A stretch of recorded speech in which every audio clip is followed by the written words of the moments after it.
Moja kati ya changamoto ambayo imeelezwa ni mifuko ya hifadhi ya jamii NSSF na PSSF kuendelea kuchukua hatua za kisheria kwa haraka kwa waajiri wote ambao wameshindwa kuwasilisha michango ya wafanyakazi kwa mujibu wa sheria.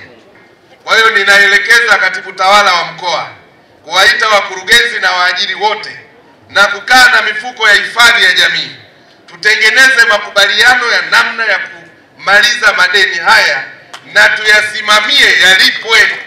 Pamoja na waajiri kutambua kuwa kutowasilisha michango katika mifuko ya hifadhi ya jamii ni kukiuka sheria, bado kuna changamoto kubwa kwa baadhi ya waajiri hasa katika sekta binafsi kutowasilisha michango kwenye mifuko hiyo. Na bahati mbaya mifuko yenyewe imekuwa wakati mwingine haichukui hatua za kisheria zinazostahili kuchukuliwa dhidi ya waajiri hao, hivyo kusababisha usumbufu mkubwa kwa watumishi wanapostaafu na kufikia hatua ya kwenda kudai mafao yao wenyewe kwa waajiri, na wakati mwingine kuhangaika muda mrefu wakifuatilia mafao hayo badala ya kupata muda wa kupumzika baada ya utumishi wao wa taifa hili.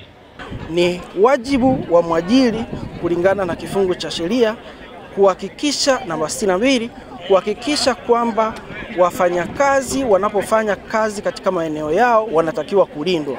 Kwa hiyo wanapotakiwa kuvaa vifaa kinga mbalimbali, ni wajibu wa mwajiri kutoa vifaa kinga hivyo na sio kumkata mfanyakazi fedha kwa sababu umemnunulia viatu, umemnunulia miwani, umemnunulia kofia ngumu. Hapana, sheria inaelekeza kwamba ni wajibu wa mwajiri kutoa vifaa kinga kwa wafanyakazi.